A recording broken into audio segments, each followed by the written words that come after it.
Hi, this is Tony Agnesi, and welcome to this edition of the Storytellers. This is episode number 9 of our third season, and it's our first season to be on the Fiat Ministry Network with the video versions of the program, and those air at the Fiat Ministry Network's YouTube page, also at Patchwork Heart Ministries, and you can watch them at my YouTube page, which is youtube.com/Tony Agnesi. The radio program for the third year airs on the Living Bread Radio Network and their radio stations.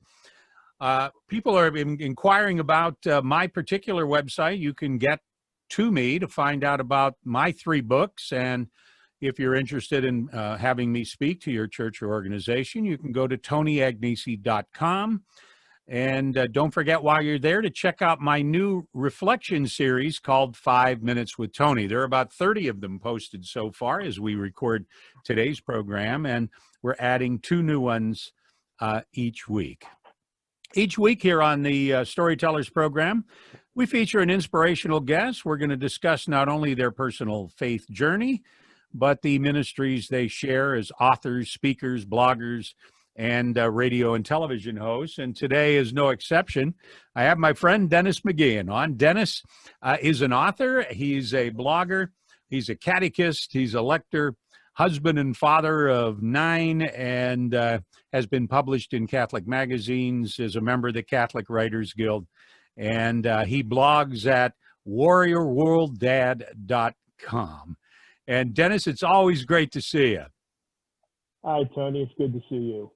You know, it's been a couple of years since we had our last Catholic Writers Guild convention, where we got a chance to spend a lot of time together. Yeah, I enjoyed our meals together at the bar or in the dining room. You bet. You bet. Yeah. Well, I wanted to start out for those people who don't know you and are listening, a little bit about your faith journey, because you've had a remarkable faith journey, you and your wife, with 9 kids, 4 of which were special needs. Give us a little bit about your journey in your faith. Okay. I'm a cradle Catholic. My mother sent me to Catholic school for 8 years, Catholic elementary school. My home life, back then we called them broken homes. My father was alcoholic, and that made things rough. And not to get into the gory details, but when I was 5 years old, I made myself a promise, and I can remember this as clearly as if it happened 5 minutes ago, that if I ever got married, I was going to be the best husband and best father I could be to my family.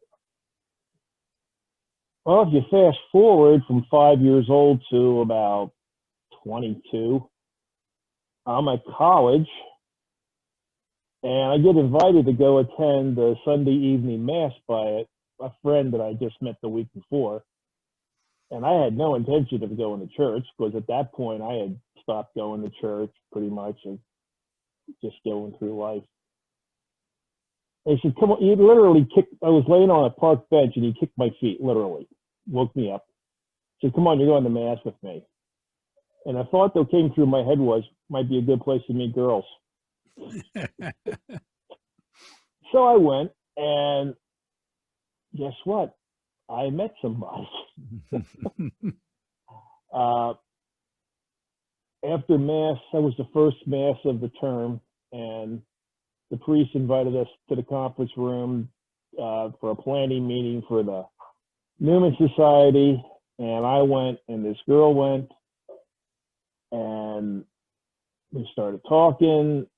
We both ended up joining the choir together, and eventually she became my wife. Now, her situation was that she went to Mass every Sunday, never stopped going to Mass from the time she was baptized with her parents. So she was a real good influence on me. Mm-hmm.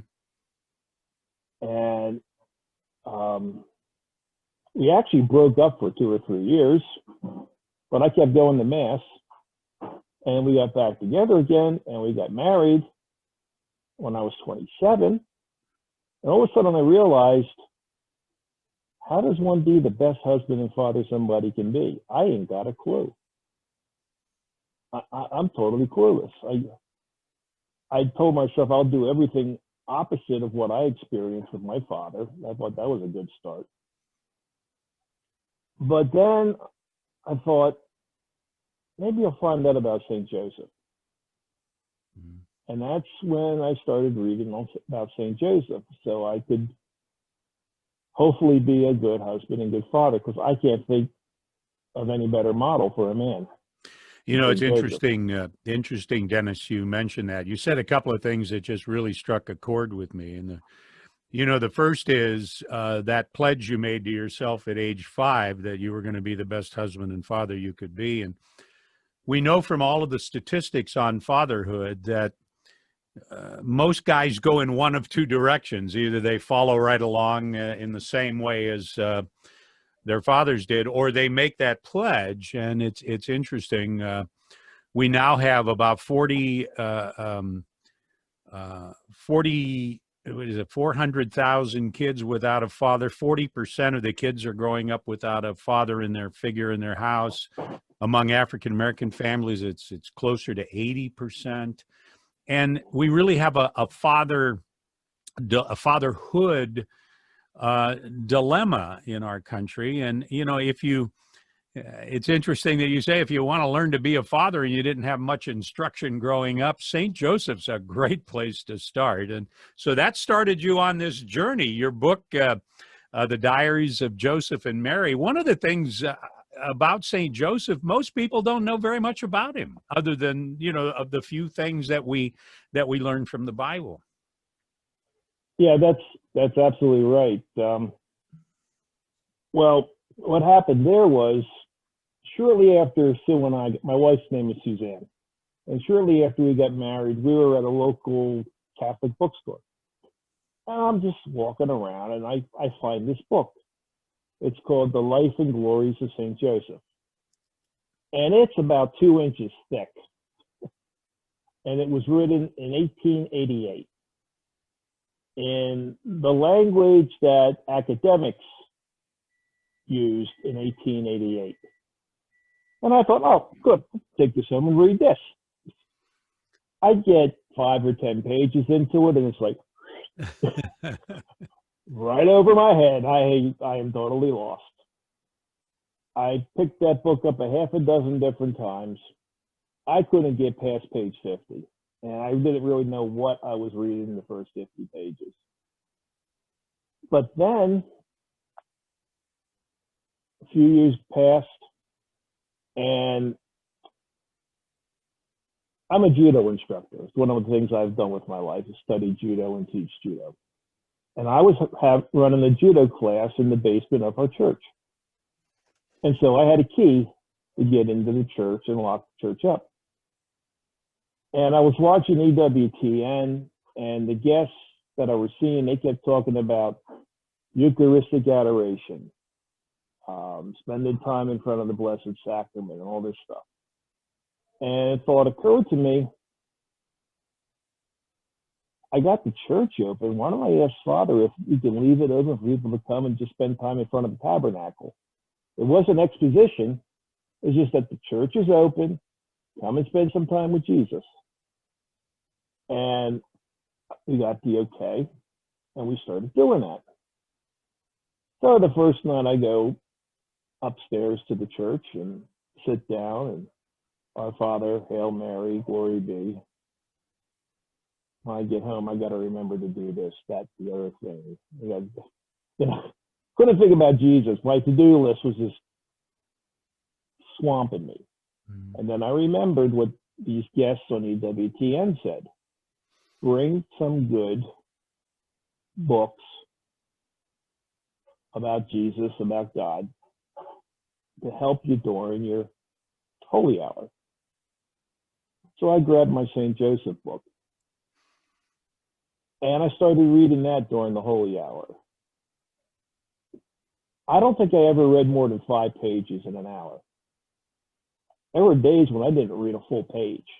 I'd be reading, I'd come in, I'd genuflect, the holy water, bless myself, few minutes just talking to Jesus, and then start reading the book. And I started to understand it. And it took me a good 1.5 to 2 years to get through that book the first time. But what I learned about St. Joseph in that book, I'd never heard of this stuff before. And it's written by a man named Edward Healy Thompson. But it's not his thoughts that's in the book. He based his book on the writings of 2 Spanish theologians from the 1500s who are well respected in the church. And they based their writings on some guys named Augustine, Ambrose, Irenaeus, Jerome, the fathers of the church. So what I was reading was what the fathers of the church thought about St. Joseph, and actually preached homilies on. So I felt pretty assured that what I'm reading here is at the least not heresy, and it's probably given me a lot of insight into the man St. Joseph was. And that's exactly what it did, because most St. Joseph books are full of prayers to St. Joseph and all that stuff. And that's wonderful, and nothing wrong with that at all. But if you want to get to know Joseph the person, you need something else. And that's what I got out of this book. It was an insight into the person that Joseph had to be the spouse of Mary and the guardian of the Holy Family. And the early church fathers explained their logic for what they believed. And it was just amazing to me.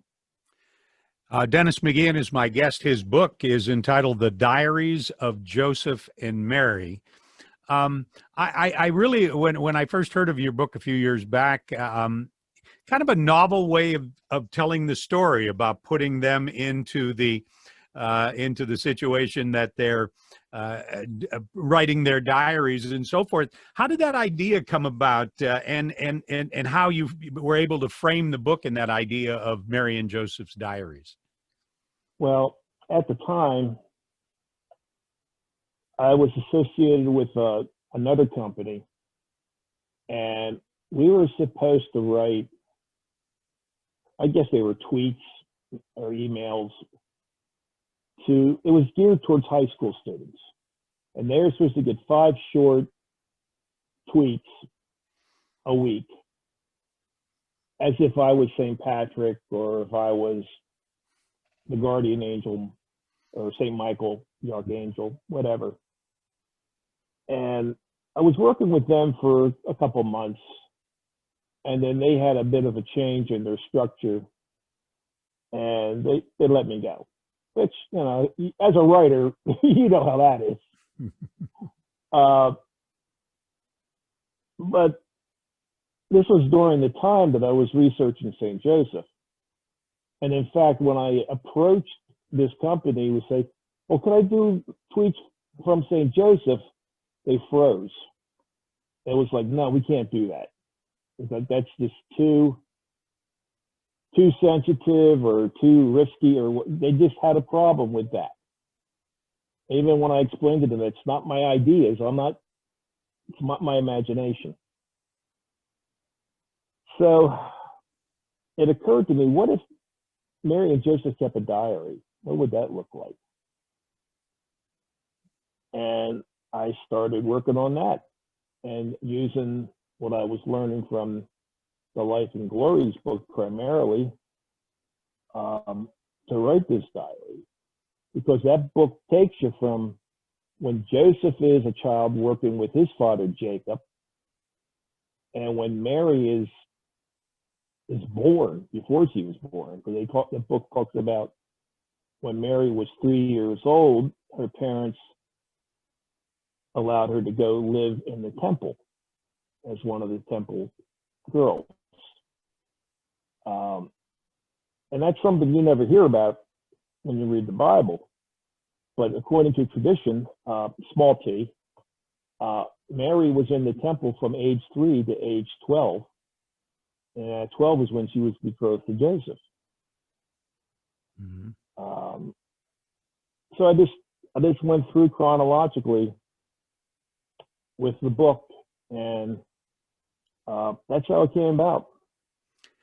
What are a couple of the things I know when you write about Saint Joseph? There's got to be a couple of standout things, Dennis, that you learned about him. Things that not only you learned, but things that you can apply in your life, and that others can learn from and apply as well. Oh, talk about an easy question. Well, what hit me the most from my readings of St. Joseph, and I hope people don't misconstrue what I'm going to say here. For us in our century, and for quite a while now, St. Joseph is looked upon as the terror of demons,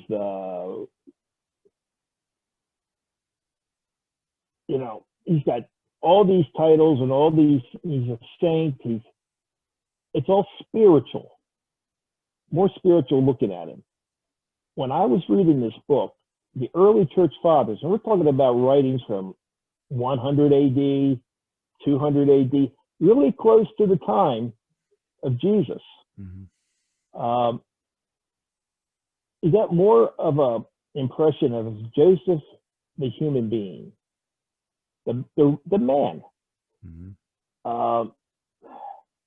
He got sweaty, he got dirty doing his work. He ached, he felt pain at times from doing his work. And he loved Mary as a man can love a woman, as a husband can love a wife. Now, they were chaste. All the church fathers were clear on that. It was a chaste marriage. But he loved her. Just like you love your wife, Tony, like I love my wife. And what he did because he loved her and wanted to protect her. So that came through to me, and it's like, I got to do everything I can to take care of my wife. Mm-hmm. And I got to do everything I can do to take care of my kids, like Joseph took care of Jesus. And the cost to me is meaningless. Mm-hmm. I got to be there. So that's the biggest takeaway I got from Joseph, is that he was a real man. Now, he was given the grace by God to do what he had to do. Just like all of us are given the grace to do what we have to do. You've obviously raised a family in that, using those things. Dennis, tell us a little bit about it. I know you've had 9 kids, and I know you had some special needs kids, and I know you've worked with special needs people. You speak on the subject. Tell us a little bit about that. Well, we have 9 children. 8 are here still on Earth. Our 9th one returned to God before she was born. So we got our own little saint in heaven. My 4 youngest children, I have 1 daughter and 7 sons on Earth.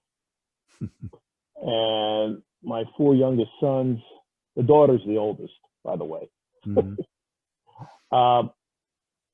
My 4 youngest sons are special needs. 2 have autism. 1 took a 3-hour grand mal seizure when he was 1 year old and nearly died. And that damaged his brain. And our youngest son is legally blind in 1 eye, has a learning disability, and deals with Tourette's syndrome. So telling you this because you asked the question, not looking for any pity. For us, this is normal. Mhm. This is just life.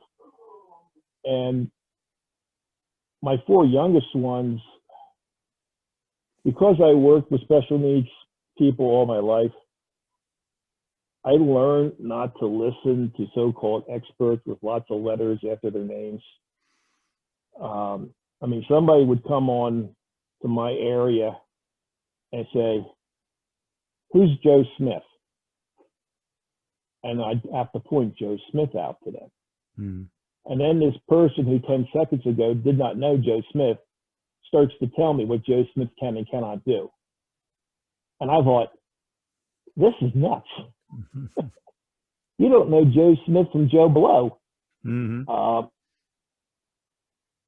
So me and my wife, we just raised all our children pretty much the same. Mhm. And my 4 youngest ones have far exceeded what the so-called experts could ever do. They're working. Some of them were altar servers. They're members of the Knights of Columbus. One's a 4th degree knight. They studied Hapkido. They got their brown belt. The older ones got up to around their brown belt on Hapkido before classes got shut down by the coronavirus. I taught them some judo.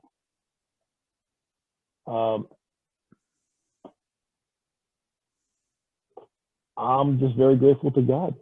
Mhm. They've made me a better person. And my other children are just wonderful. You can tell that just by the way you talk of them. Your kids are all grown up now. You have all adult children now. The youngest is 22. Let's see. Now the 4 special needs, they live with me and mom.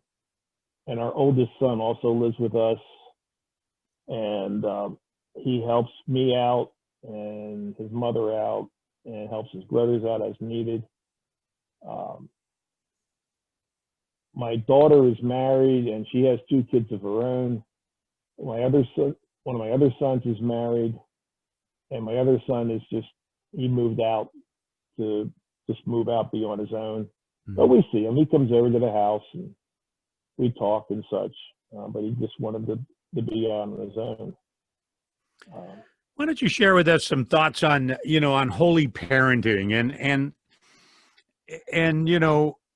trying to maybe emulate Joseph? Is there any tips you can give guys like me? I'm a little older than, my kids are in their 40s and late 40 and late 30s. My 2 sons. Anything you can pass along to some younger guys, Dennis, in terms of holy parenting and for me, okay, with my children, I know how I respond when somebody tells me I have to do this. Tell me I have to say a rosary, and I might stay there and say a rosary, but chances are I'm not going to, or I'm going to make it miserable for you. That's just how I was when I was a kid and a teen, and even a young adult. I didn't like being bossed around by anybody. I have taken the tack that if I want my kids to take something serious, then I need to take it serious. Dad doesn't get a pass. So Dad goes to church. And even if my kids don't go to church every week, they're seeing Dad go to church. Dad still does. Maybe, yeah. Now, Dad, right now, with the coronavirus, and let me hold this up for you. See this little black bag, guys? And you see that cable? That cable literally goes inside my body and up into my heart. I have an artificial pump inside my heart. That's what's keeping me alive. But I'm in the super high risk group, you could say, for exposure to the coronavirus. Mm-hmm. And that doesn't really stop me from going to church as much as the fact that if I try to sit on a hard wooden bench or a hard wooden chair, I can't make it more than 20 minutes. Mm-hmm. and I start to look like death warmed over. So for me, for a while now, church has been on TV or on the internet. Mm-hmm. I think one of the things that's come out of the pandemic is we have more opportunities with masses online on the internet that we didn't have in the past. And I think once this is over, I think some of those will probably continue, just for that reason. Yeah. And my kids know, but me and my wife, we say the rosary. And recently I've gotten in the habit of not just saying the Marian rosary, but I say the St. Joseph rosary. There's a whole separate rosary for St. Joseph, and instead of the Hail Mary, it's the Hail Joseph prayer, you say. And there's 5 mysteries in the life of Joseph with the St. Joseph. It's the Oblates of St. Joseph. If you go online and look up Oblates of St. Joseph, you can find out about that. That's where I learned about it, and that's what I try to say on a regular basis. My guest, Dennis McGeehan, author of the book, The Diaries of Joseph and Mary. He's a blogger and a writer and a all-around great guy. And Dennis, has been a quick half hour. I want to thank you for being with us today on the Storytellers, and really appreciate you joining us. Your website is Warrior World Dad. Warriors is an S. WarriorsWorldDad.com. And if you go there, you'll read blogs about my thoughts on different topics. I have some excerpts from the book on there, and some other types of, like I wrote some funny stuff for Groundhog's Day or for Christmas. Perfect. Little humor. Thanks, Dennis. Well, that's our show for today. My thanks to Dennis McGeehan for being with us. The program airs at 6 p.m. on the Fiat Ministry Network, and shortly thereafter at Patchwork Heart Ministries and on my YouTube page. And the radio program is produced by the Living Bread Radio Network and airs Sundays at 4 p.m. This is Tony Agnesi. We'll see you again next week for another episode of The Storytellers. God bless you. Thank you, Tony.